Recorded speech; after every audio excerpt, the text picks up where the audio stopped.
বন্ধুরা দেখো, আজকে আমরা বিকালবেলা টিফিন করছি। এটা হচ্ছে মুড়ি, আর এই যে এখানে হলো পকোড়া হচ্ছে। এটা হচ্ছে খেসরি ডাল দিয়ে পেঁয়াজ দিয়ে পকোড়া। তো পকোড়াটা খুব ঝাল খুব এসেছিলো, খুব ভালো লাগলো পকোড়াটা। যে মুড়ি দিয়ে এখানে পেপারের মধ্যে নিয়েছি মুড়ি। এই যে খেতে বসে গেছি আমি আর ছেলে। তো আমার খুব খেতে পেয়েছিলো বিকালবেলা। তো এই যে এখানে টিফিন করছি একটু মুড়ি আর এই যে পকোড়া দিয়ে।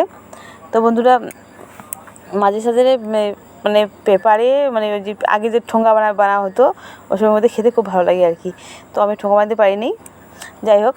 তো এখানে হচ্ছে বন্ধুরা রান্না করছি আমি আজকে রাত্রিবেলা। তো আমার নাতি চলে গেছে বাড়িতে, মন মেজাজ খুব ভালো নেই একটা, খুব এতদিন ছিল তো বাইরে ফাঁকা লাগছে, ভালো লাগতেছে না।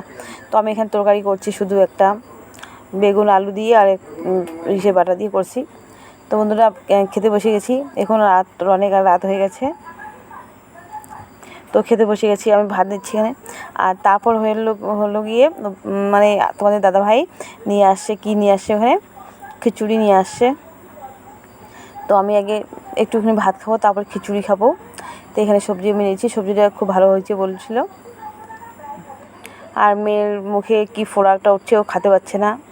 তো সেই জন্য দুধ মুড়ি আর সেমাই ওকে করে দিয়েছি, ওগুলো খাইলো।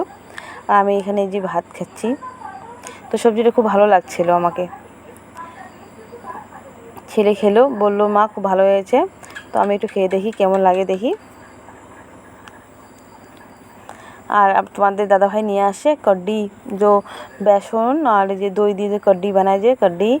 আর হলো গিয়ে খিচুড়ি নিয়ে আসে, এই যে খিচুড়ি। তো খিচুড়িটা আমার খুব ভালো লাগে। তো আমি বেশি খাবো না, 2-3 চামচ খাবো, কারণ ভাত একটু খেয়েছি, সেজন্য। খুব ভালো হয়েছে খিচুড়িটা। মটরশুঁটি গাজর দিয়ে করেছে, ক্যাপসিকামও দিয়েছে হালকা করে। আর এই যে কাড্ডিটা আমার ভীষণ ভালো লাগে। তো বন্ধুরা, বাই বাই, সবাই ভালো থাকবেন।